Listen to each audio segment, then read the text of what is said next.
However, taser use was down 46%, and use of the beanbag shotgun and OC spray reached down 38%. Non-lethal force was up 4%. Non-lethal force is everything from firm grips resulting in an injury or complaint of injury to body weight takedowns and strikes. Additionally, injuries to suspects were down 7%. 3%,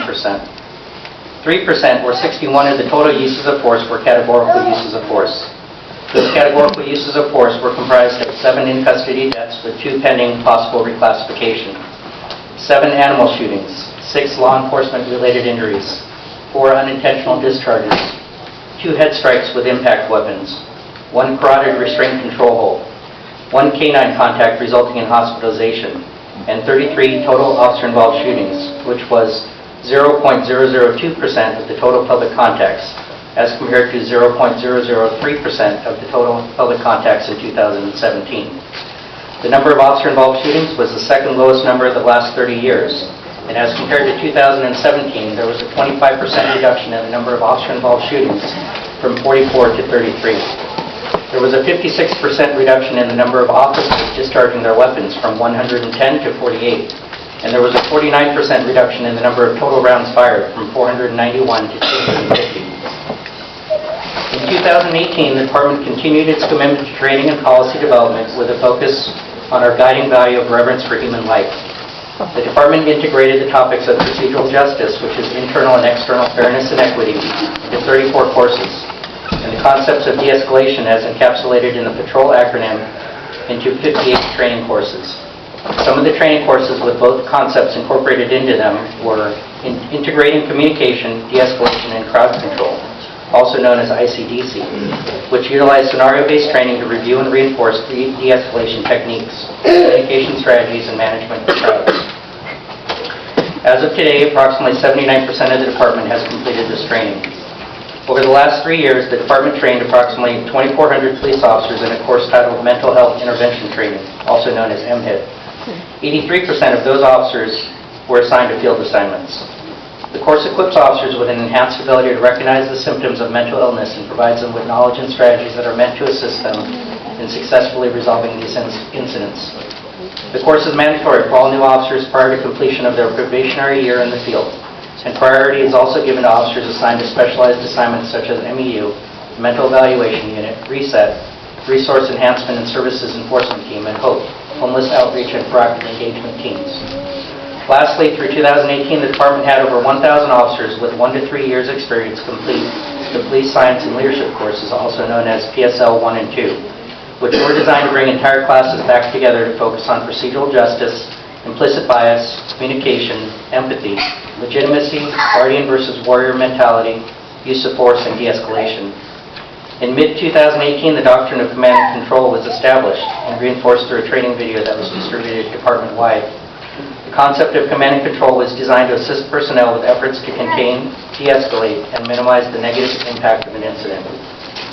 Command and control is the use of active leadership to direct others while using available resources to coordinate a response, accomplish tasks, and minimize risk. This policy placed the initial responsibility for command and control on the senior officer on the scene. Additionally, in mid-2018, the policies on the use of less lethal force options, which are 40mm launcher, beanbag shotgun, taser, OC spray, and baton, were updated to include a requirement for personnel to exercise de-escalation techniques and seek voluntary compliance from suspects and subjects. It also provided a caveat that less lethal force options are only permissible when suspects and subjects are violently resisting arrest or pose an immediate threat of violence or physical harm, and added a requirement that officers consider the severity of the crime versus the governmental interest in the seizure and whether the suspect was actively resisting arrest or attempting to evade arrest. Also in 2018, the Department approved the Critical Incident Video Release Policy, which directed the release of videos related to critical incidents within 45 days of an incident. The purpose of the video release policy was to increase transparency in order to foster greater public trust by releasing relevant video of the actions and events leading up to and including a critical incident. These videos have not only served to inform the public, but are used by our own personnel and law enforcement officers from around the country to identify and reinforce best practices as they relate to critical incidents. To date, there have been 28 critical incident videos released to the public. Lastly, although the weapons other than firearms protocol was introduced in late 2017, in 2018 the Department continued to educate our personnel and stress the importance of de-escalation during potentially critical incidents involving persons armed with edged weapons and blunt instruments. This policy mandated the assignment of a field supervisor and officers equipped with a beanbag shotgun or other less lethal device to respond to all calls for service involving persons armed with edged weapons and blunt instruments. The policy also reminded officers to utilize the techniques described in the patrol acronym to reduce the intensity of the incident. I will now turn it over to Lieutenant Wang for an overview of our officer activities. Good morning. Morning, Lieutenant James Wang, the officer in charge of the Categorical Review Section at Critical Incident Review Division. I'm going to present some more details of the statistics and analysis regarding the officer-involved shootings which occurred in 2018. In 2018, we saw a total of 33 officer-involved shootings, or referred to as OISs. Of those, 24 OISs involved suspects being struck by gunfire. 9 involved no suspects being struck by gunfire. This total of 33 is the second lowest number of OISs we've had in the last 30 years. 2018's total was also 19% below the previous 4 years. Looking at a breakdown of persons involved, the ethnicity of the suspects, we find that Asia-Pacific Islanders accounted for no suspects involved in OISs. Black suspects were 10 of the 33, or 29%. Hispanic was 19, or 54%. White was 2, or 6%. Other was 3, or 9%. And unknown was 1, or 3%. All suspects involved in the OISs were male. If you look at a breakdown of the ethnicity of the involved officers, we look at a total of 48 officers involved in the OISs for 2018. 5 of them were identified as Asia-Pacific Islanders, or 10% of the total officers involved. 1 black officer at 2%, 2 Filipinos at 4%, 26 Hispanic, which accounted for 54%, and 14 white at 29% of the total. Some statistical highlights from the 33 OISs that we've had in 2018. We had 11 less OIS incidents than compared to 2017, which is a 25% reduction. 2017 had 44 OISs. We look at the total number of officers involved. We had 48 total officers involved in 2018, which represents a 56% reduction in the officers that were involved. We look at the total number of OIS incidents. 18 incidents, or 54% of all OIS incidents in 2018, involved a total of 1 to 5 rounds being fired by officers during the incident. Looking at suspect weapons, 77% of OIS suspects were armed with either a firearm or edged weapon. 36% of OIS incidents, or 12 out of 33, involved a suspect firing at the officer or at another person. Where does the LAPD hold in relation to the rest of the country? We did a statistical analysis of the top 6 largest local law enforcement agencies, which included the Los Angeles Police Department, Los Angeles Sheriff's Department, Chicago Police Department, Houston Police Department, Philadelphia Police Department, and the New York City Police Department. The LAPD had the largest reduction in number of OIS incidents, with 11 less incidents than the previous year. An analysis of geographic locations of OIS incidents revealed that Operations West Valley Bureau had 12, which marks a decrease of 1 incident, or 8% reduction. Operation South Bureau had 11, which marked an increase of 5 incidents, or an upward of 83%. Operation South Bureau had 7, which is a decrease of 5 incidents from the previous year at minus 42%. Sorry, Operation Central Bureau. Operations West Bureau was 3, and that accounted for an increase of 6 incidents at 67%. Looking at the source of activities for the 33 OISs that occurred in 2018, 18 resulted from the dispatch of a radio call, or 55% of total OISs. 14 were from officer observation activities, or 42%, and 1 was from a pre-planned incident, for 3%. We're looking at the department that had a total of 48 officers involved in firing the weapon systems. The assignment of the involved officers were 31 were coming from patrol operations, which accounted for 65% of the total officers involved in OISs. Metropolitan Division had 8 officers involved, which was 17%. Specialized sections had 6, or 13% of the total. Our investigative assignments accounted for 3 officers, which was a total of 6%. We look at, for 2018, the officer injuries. No department personnel were killed during or resulting from an OIS incident during the 5-year period between 2014 to 2018. During that same time period, though, 56 officers were injured during that same time period. Specifically in 2018, we had a total of 9 officers injured, which was a decrease of 25% when compared to 2017, where there was a total of 12 injured officers. That is a reduction of 23% in the average number of injured officers per year. Looking at 2018 specifically, some officers had reported multiple injuries or multiple types of injuries, but a breakdown of those injuries were 2 gunshot wounds, 1 concussion, 2 sprains or pulled muscles, 2 lacerations, 3 contusions, and 2 minor injury or complaint of pain. When we looked at the total number of officers firing per incident, in 2018 with the 48 officers and compared to 2017 with a total of 110 officers, looking at incidents involving 4 or more officers firing in the same OIS incident, 2018 had 0. So no incidents where 4 or more officers fired rounds in a single incident. 2017 had a total of 9. This tends to support the idea that we are trending in the right direction due to our emphasis on command and control, de-escalation, and designated cover officer roles. Looking at the average number of officers discharging rounds, in 2018 there was an average of 1.5 officers firing per incident. Compared to 2017, that average was 2.1 officers per incident. And this represents, in 2018, we had a 56% decrease in the average number of officers discharging their firearms. Looking at the total number of rounds fired by the Los Angeles Police Department in 2018, we had 250 total rounds fired, and that was 240 less rounds when compared to 2017, which marks a 49% decrease in total rounds being fired. Although to put 2017 in perspective, there were 5 OIS incidents in 2017 that account for 280 rounds of the total of 491 rounds fired, or 57% of the total rounds fired. We look at the average number of rounds fired per officer. 2018 experienced a reduction of 32%, or 7.6 rounds fired per officer. Comparing that to 2017, where there was 11.2 rounds fired per officer, and when compared to the 4-year average of 2014 to 2017, 2018 saw a 3% reduction. Looking at the weapon system types that our officers discharged, handguns accounted for the majority, with 44 handguns being fired, or a total of 88% of the total weapon type being used. Shotguns were used 2 times, or 4% of the total, and rifles were utilized 4 times, or 8% of the total. For the total rounds fired per weapon type, LAPD officers fired a total of 222 handgun rounds, 8 shotgun rounds, and 20 rounds from rifles for 2018. The total of rifle rounds fired in 2018, that 192, represents 91% less rounds fired than in 2017. That total was also 74% below the previous 4-year average of 76 rifle rounds per year. Less lethal devices were deployed and discharged in 8 out of the 33 incidents in 2018, and that represents 24% of all incidents. 5 of those cases have been adjudicated, or the FID investigation has been completed. An analysis of those 5 incidents indicate that less lethal devices were deployed prior to the officer-involved shooting occurring. Even though the OIS occurred, the utilization, deployment, and discharging of less lethal force options or munitions during this rapidly escalating and dynamic incidents indicate the officer's attempts to prevent the use of lethal force.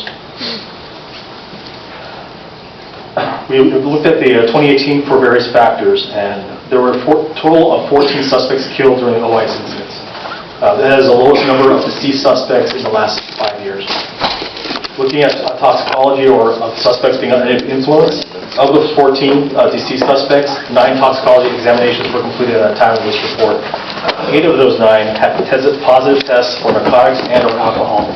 Methamphetamine was the most common, with 67%, or a total of 6 suspects which tested positive for methamphetamine. Looking at homelessness status, 4 of the total 35 suspects were considered to be experiencing homelessness. 13 of the 35 suspects were perceived to be mentally ill or suffering from a mental crisis. This represented a total of 37% of the total number of suspects involved. Putting some of the following data, or density of involved personnel in context, the following data is presented. City of Los Angeles at the time of this report was 3,949,776 citizens. The report breakdown of the population of Los Angeles by ethnic group was Asian Pacific Islanders representing 12% of the population, Blacks representing 9%, Hispanic at 49%, White at 28%, and other ethnic groups at a total of 3%. When we look at violent crime reported of the suspect, the ethnicity of suspects who report violent crime, which include homicide, rape, robbery, and aggravated assault, which totaled 4,119 incidents. The ethnic breakdown was Asian Pacific Islanders accounted for 3%, Blacks accounted for 43%, Hispanic 40%, White suspects at 8%, and unknown was at 6%. Looking at victims of violent crime, the ethnicity of victims reporting violent crime, which involve homicide, rape, robbery, and aggravated assaults, and total 31,011 incidents. Black victims were 25% of the total, Hispanics 46%, 15% were white, and 14% were other ethnic groups. Looking at the adjudication of 2018 versus 2017, we had a total of 33 officer-involved incidents. These are all significant events involving category use of force by the department personnel. The department has a rigorous review process for all use of force, but especially so for categorical uses of force. Department policy is more strict than the law allows, which means that a finding of out of policy does not necessarily mean that a particular use of force did not meet the legal standard for the use of lethal force. Of the 44 OS incidents of 2017, all have been adjudicated. In 2017, we saw a total of 110 officers discharging their firearms. Of the 110, 86 or 78% were adjudicated as in policy. 24 or 22% were adjudicated as out of policy. Of all 44 cases, 34 or 77% of the cases determined that all officers were in policy. In 2018, the majority of cases were still pending adjudication, and a full analysis of adjudication was available at a later time. At this time, Sergeant Gobel will continue representation with information on non-categorical. Got Ben? Good morning. I'll be focusing my brief presentation on the statistical findings of the 2018 non-categorical use of force reporting. The total non-categorical use of force incidents for 2018 totaled 2,126 incidents, nearly identical to the 2017 reporting of 2,123 incidents. Some key highlights from the year-end reporting include the following. There was a significant decreased usage of intermediate force options such as impact devices, projectile devices, and OC springs, possibly as a result from the mid-year policy update reflective of current case law in relation to the application of intermediate force. 2018 showed beanbag usage has decreased by 38%, taser use is down 46%, and the use of OC spray is also down 38% from 2017. Conversely, as a result of the decreased intermediate force, we have seen an increase of non-lethal or physical force by 4% from the previous year, 2017. The increased use of non-lethal force is attributed to an increase in the number of officers involved in and applying force, likely a correlation to the decreased intermediate force being utilized by department personnel. In the incidents where less lethal force was utilized, 100 of the suspects were armed with a weapon. These situations are situations with potential to escalate beyond intermediate force, yet did not. These incidents represent 25% of 2018's less lethal reporting. Of those, there were 46 incidents that involved an edged weapon or stabbing instrument, 39 incidents that involved an impact device, 5 incidents with a firearm, 2 incidents with a replica firearm, and 8 incidents involving other weapons, including chemical agents. As noted in suspect's race or suspects involved in the 2018 non-categorical forces illustrated, and is as follows: 28 Asian, 810 black, 967 Hispanic, 336 white, 54 other, and 5 unknown. Additional areas of note are that 2018 also included the return of 600 additional personnel to field assignments. As the department continues to emphasize de-escalation, we have seen an increase in public contacts, increased firearm recoveries, and a decrease in the number of suspects injured, all without a significant increase in the number of non-categorical use of force incidents. Additionally, and also important to note, 2018 showed an increase in the number of attacks on officers, increase in the number of officers injured, an increase in the number of contacts with suspects or subjects with mental illness, and an increase of suspects who were drug impaired during non-categorical use of force incidents. Now I'll turn the presentation over to Officer Alan Flores. Good morning.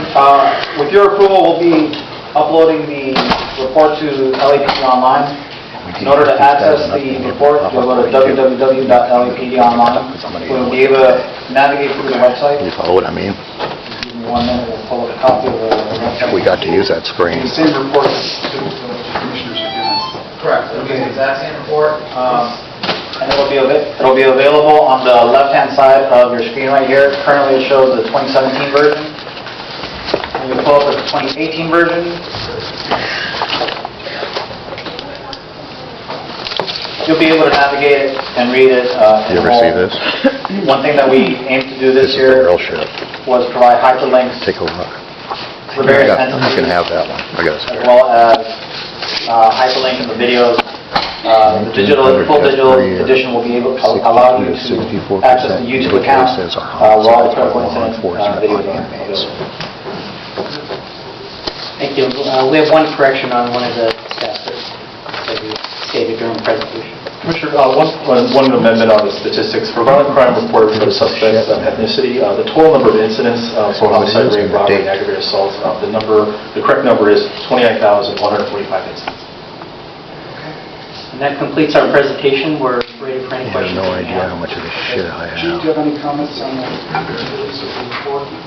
Just in brief, and that is, first of all, I congratulate this team for pulling together this work. This is Fact, I'm using it when I speak. statistics and information, the assembly of the report, the framing of it, and authoring in this timeline, recognizing that just over 4 months ago, at the end of the year, it was extraordinary. So thank you, And here's the Tom, I know maps, look. Peters, I know that our direct reports also seen versions of this. Editorial comment, Further on in it, relative just to the letting you know. report reflecting So there's so much here. efforts in regards to use of force. I'm encouraged by the results this last year, and I believe it reflects the ongoing commitment to minimizing the use of force, particularly deadly force.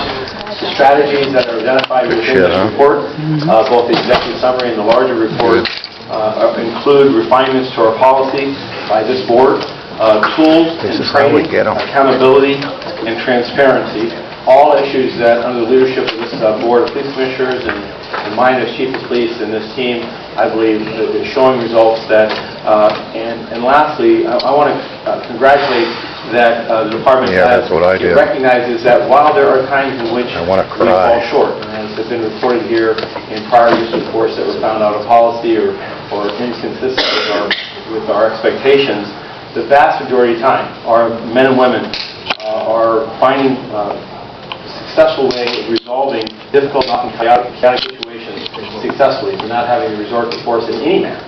And in the millions of, or hundreds of thousands of instances, and in the instances in which we do resort to force, the vast You see something majority I missed, involve mark it, very maybe. low levels of Because force, I might have missed bodily those. force, taking a person to the ground, resulting in a complaint of injury.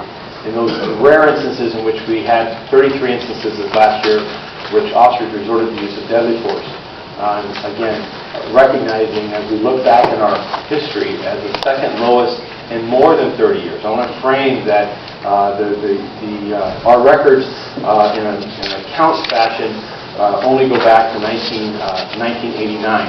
And in those times, our use of deadly force ranged in the areas of 90 to 100 officer-involved shootings, well through the decades of the 90s. And this report reflects the last 10 years.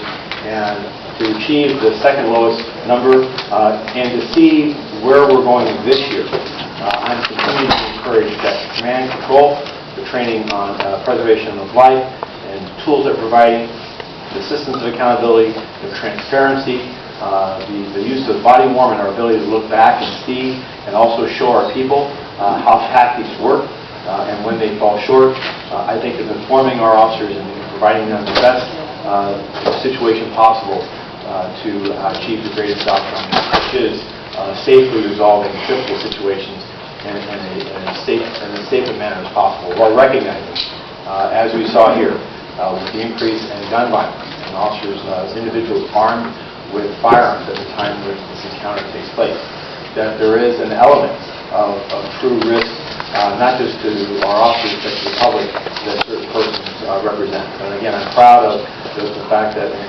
even those difficult circumstances, our officers are striving to de-escalate and find alternatives to avoid having to resort to deadly force. You mentioned an update to this year, which you'll be giving later, but probably timely,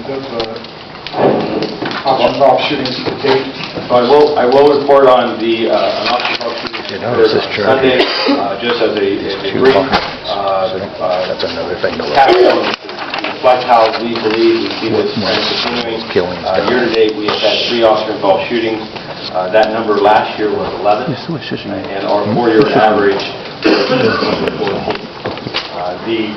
These are, I will caution, these are small numbers, Some of critical and shit since the going on. variability of the data are limited, and so it Forget can it. be, Let's just take care of I don't business. overinterpret it, but as was stated, more than 80,000 additional contacts last year by our personnel in the field, and seeing that basically our use of force held steady, the overall use of force, which is actually a decline per incident, and see 11 fewer, which is a 2018 Did you get that one? represents a third less than the Forgot that. of that occurred. Do that. Commissioners, questions? Can I ask Mr. Keebank to just give us a procedural overview? We heard a presentation today, what's going to happen today and next week. If you could just give that procedural overview. Certainly, Commissioner. So today, the report is being presented by the department. Commissioners will have the opportunity to ask the department questions. Public will have their opportunity to speak. The report will be agendized next week again for additional commissioner comments and public comments. As the department indicated, the report will be available online at www.lapdonline.org on the face page of the website. You'll be able to click on the report, navigate it. Public can come back next week, have a chance to review it in depth and have some questions if they wish to at that time. That'll be our procedure. Next week, the report will be approved and accepted by the commission. So today is informational. Continue. You got me to reread it. Thank you, Mr. Keebank. And I know, my understanding, this is how this report has been presented in years past. Is that correct? That's correct. This is the fourth year that this process is the same process. California, the largest number. And I only have some general comments because I'm going to be holding this tonight next week. I will note when my fellow commissioners haven't yet seen the full report, they received the executive summary, so all the commissioners will be reading it in detail over the next week. But I did go online to see what other cities do, and I do have to say that in my limited comparison of other major cities, that there doesn't seem to be another police department that provides so much detail. So I do acknowledge that the department is providing a significant amount of detail about all uses of force, and I think that is a very good thing. That's not to say this report is perfect. We all want to strive to get better, but I do acknowledge the tremendous amount of work that had to go into putting this together, so thank you all. I think the Commission does certainly share the Chief's views that we have to constantly improve and get better. Based on last year's report, it appears that we're in the right direction on many categories. But when you come back next week, I'm going to want to understand a little more about the why you think certain numbers have improved, why we haven't improved perhaps to the degree you want, and the vision for the next year of how can we, the department, continue to get better and strive to get better, because the Chief has said many times, his ultimate goal is bringing OIS down to zero. We all share that view. If we can get there, we can get there in a logical way and in a passionate way for our communities that we serve. So I'd like to hear your ideas on how we're going to improve. And also in comparing our statistics to other cities, I'd like to know why we have not necessarily achieved some of the success of some other cities in bringing OISs down. And it could be for a variety of reasons. That's the one that's really other programs, on the mental health or drug treatment that our city needs to incorporate. Maybe there are other reasons, but I'd like to have a better understanding of the why.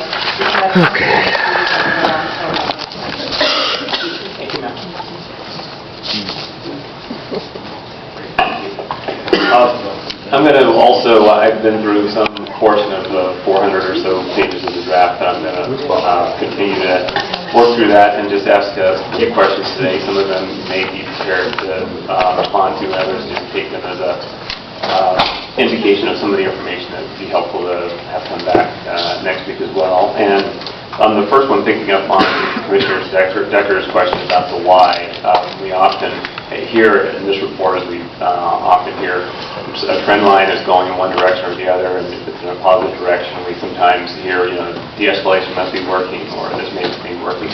And so I would like a better understanding of what mechanisms are in place to measure the impact of any particular policy change that's made along the way, any individual change or set of changes. In other words, what may really tell us the correlation between some changes made in policy and what actually happens on the street. So that'd be helpful.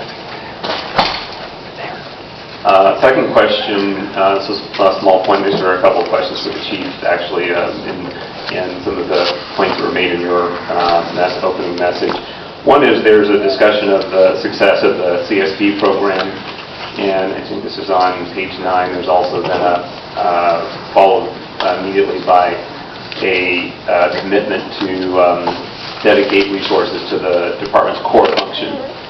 And one question that I'd be interested to hear your thoughts on is the degree to which CSP is part of the core function, or how it fits into the core function, or are these two different things that are needing to be constantly in balance in some way? It's the CSP on the one hand and the core function, are they one and the same, or are they two different things? Did you want to reflect on that, or did you want to? No, I'll respond. I think I'll frame this in a response that it reminds me of the conversation of what is the strategy and what is the objective and what is the value. And I think that the core function of policing is public safety, building trust, and strategies and then community safety partnerships are a strategy or a means of which to demonstrate that the pursuit of public safety, the pursuit of building trust. And so I see CSP as integral, as I see our community engagement in other strategies, whether it's reform, partnerships with our neighborhood watches, youth programs. There's a host of community engagement strategies, volunteer efforts, our police reserve. Those are all functions that go to building trust and improving the resilience of the community and to its sense of safety and its partnership and collaboration with the department that's charged with being the most visible form of our community, that being the public safety officers. So in this report, we demonstrate that by including the community safety partnership, that the policing is not just the application of force and the control of that, but that it's much richer and complex. And it has very, very components, including the selection of our personnel, training of our personnel, ensuring our personnel are diverse and represented in the communities we serve, our sensitivities to the various communities in which we serve. So this report is meant to be reflective of the department's manner of how it approaches force as part of a more complex system of going about administering public safety or with the resources we have as part of a much larger system of our community. Thank you. And I haven't gotten to the portion of the report that speaks to that potentially in further detail, the CSP that is, but it would be helpful if there's an appropriate portion of the report that discusses, going back again to the why, what we know about the effectiveness of the CSP approach and how it's fitting in, and also how that any of that data may be used to inform any of the other, not just policies, but also potentially the allocation of resources going forward. So this report is a primer at 400 plus pages on the master report. It is not meant to be the encyclopedic version of every aspect of what I just referenced. Separate and apart, the Community Safety Partnership Program, we're currently working with the Advancement Project and others, I believe it's the Urban Peace Institute, to do an independent study of the initial rollout and use of the initial sites of Community Safety Partnership to the very points of measure that you're talking about. So I'm hopeful that study will commence. The data on it has already been collected, working with Commander Burke and Mr. Alaton's office to organize that independent evaluation of it and come to the very answers that you're asking. And I share with you an interest in something that is separate, apart. We have a sense, and we look at raw numbers and very scale of magnitude type comparisons, qualitative and quantitative, but I think an independent university-led study on that will be very helpful to us. Okay, thank you. By the way, while I got you in the conversation, one other question was, there's a couple references to the broad objective of making Los Angeles the safest big city in America. Is there a portion in this report or elsewhere that has any comparative analysis that speaks to, Commissioner Decker alluded to this also, that speaks to some progress that's being made in other cities versus, compared to what we're doing here?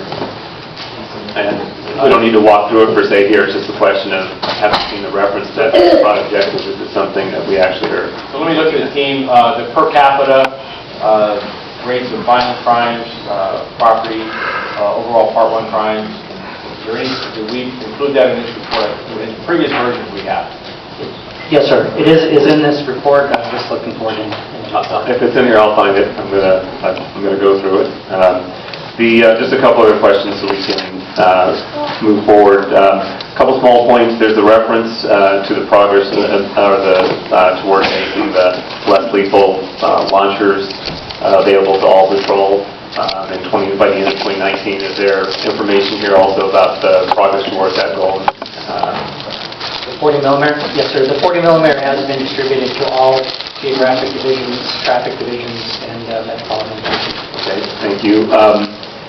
The discussion also was just had about the release of the critical incident videos as one coming through, still making my first full lap around on this and several issues. Was there a portion of this policy that was informed by changes in the law, or was this how much of this was driven by changes in the law and how much was driven by department initiative? This was entirely the department. Foreshadowed, I believe, some of the efforts of the legislators. Right. But this is also an expectation of our community that sprang from the, I believe, beginning in 2014 and 15, looking at some events occurring on a national level, and also reflecting on the instances of basketball shootings and use of force in Los Angeles, under the leadership of Commissioner President Matt Johnson, as well as Vice President at the time, Steve Sobroff, Commissioner Senator Rovia, and others to advocate for, and that's why training, policy, refinement of those that would address the issue of de-escalation as an expectation. Okay, thank you. This goes to the portion of the presentation where you were providing a breakdown of some of the data on the officer-involved shootings. And did you reference the number of OASs that involve unarmed suspects? Thank you, Dale Bonner. See, Bonnie, we don't take Bonner off. I like you. Yeah, that's good, man. Well, Lieutenant Wayne is looking for that. What I do recall is 77% of the suspects were armed with either a firearm or a weapon. Get more on camera. We have a breakdown of the weapon system that was used by the suspects. We're in control. Weapons, that's great, that's great. For suspects, weapon used by the suspects in 2018, 5 million were edge weapons. Can you reference the page? I'm sorry, on the full report, it's going to be page 201. I don't think they'll have fun. We'll find the corresponding I've been in there myself.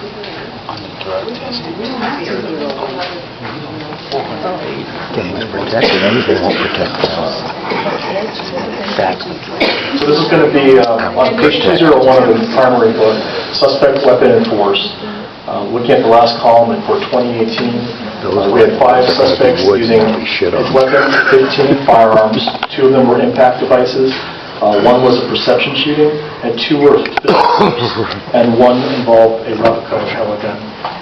So I think on page 75 of the executive summary, you have a weapon such as an edge weapon, firearm, impact device in all 35 instances, and you don't need to explain why we have 35 versus 33. And the perception is when an officer perceives or believes that the person is armed with a weapon, and that a weapon is not recovered. Which means like whatever, huh? Physical force.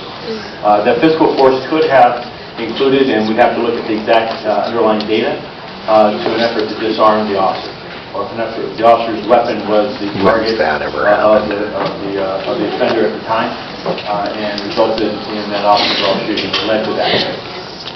So just to explain what the chief is referencing, on that chart on page 75 of the executive summary, it indicates that there were 35 suspects. So there were 33 total officer-involved shootings. There were 35 suspects involved in those 33 incidents. In the two cases that you referenced where there was physical force, there were two incidents. One where the suspect was attempting to take the officer's firearm, resulting in an officer-involved shooting in the other. And in the other one, the suspect had taken the officer's taser and was assaulting the officer.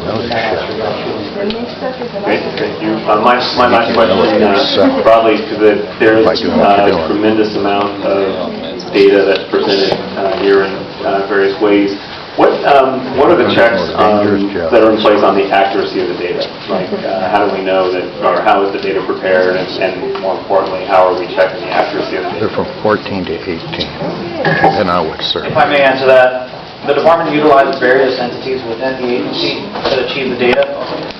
There are multiple databases that we access internally within the division, as well as with the department, if I may.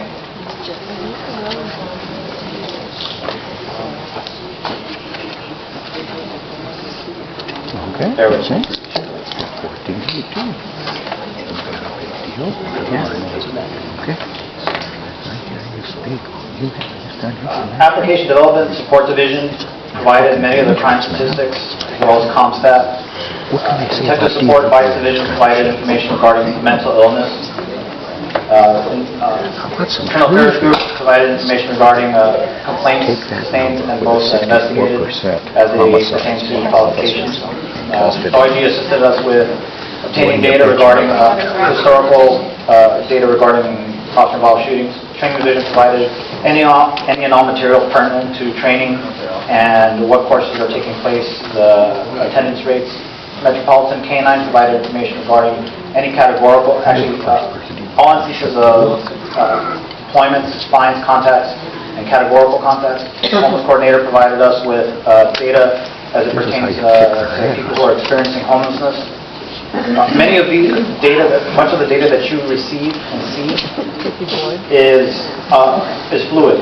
The data that we ran on January 15th will be updated in today's meeting than what it was on January 15th. And I'd like to highlight that because any information that you do request of us, it may not match the book exactly because data has been updated since that date. So please give an example, such I believe you're suggesting toxicology or areas that the department may not have the information at this point. That's an outstanding example, actually. In terms of toxicology, we still have, I believe, 5 pending toxicology reports to come in. As a matter of fact, the adjudication for 2018 won't be complete until next year's report. So those are just 2 examples of data points or data sets that still need to be completed and compiled. There's other information in this report. As an example, towards the end of, in December of 2018, those cases are reported. The incident occurs in December, and it's still being investigated and information being compiled as time goes by. So all the information that we pulled from this report was pulled as of January 15th. So as investigations continue past January 15th and more forces are either identified or more officers are identified as utilizing force or more force options were identified through the investigative process, those numbers will change.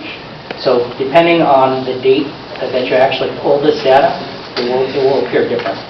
So you explained in some helpful detail in terms of the source of the data. But again, all these parts of the department reporting and data, my key question really is, what are the mechanisms for verifying the accuracy of the data? Are you just taking what's reported in and that's what's compiled as part of the report? Or is there any mechanism or system for actually measuring the accuracy of what is being reported in? Sir, there is a very rigorous process that my division is involved in. We query all these databases, reach out to these other entities to obtain this information, and then all the information is basically cross-checked multiple times by multiple officers and supervisors. The process that we utilize is that we print them all out. They're all posted in a room that we have. And basically, it enables us to physically look at each one of these tables and try to compare the data sets between different tables, right? So wherever there was something that is incongruent with another one, that caused us to look into the reason for that. I'll give you, Commissioner, this also involved senior members of the organization becoming more intimate with the data. For instance, you'll see there's 14 fatalities this last last year in officer-involved shootings. 2 of those were actually self-inflicted by the gunman at the time.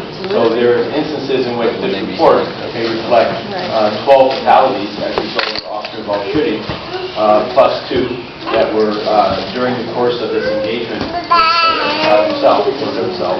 In other instances, we'll aggregate that up to 14 fatalities as a result of 33 officer-involved shootings. So it can look inconsistent, but the challenge that we have is we have the separateness of an independent audit mechanism. Would welcome the Office of Inspector General to be a part of this, and it's beyond what they already are. But I will also stand by these issues. I think this team works tirelessly and with systems that, given the complexity of the report, are very many parts of the organization to tie it all together. And that's what I'm proud of the Critical Incident Review Division, is that they do tie and bring in the organization from various parts and to bring harmony, if you will, to the data set to present this information in a short period of time.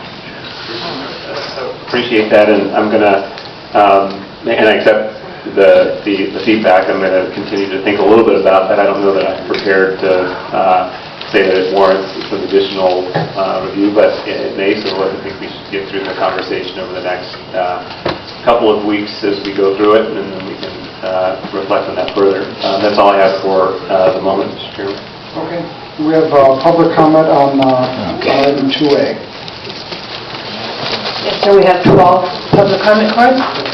Michael Novick, Adam Smith, and Jonathan Foster. Nova?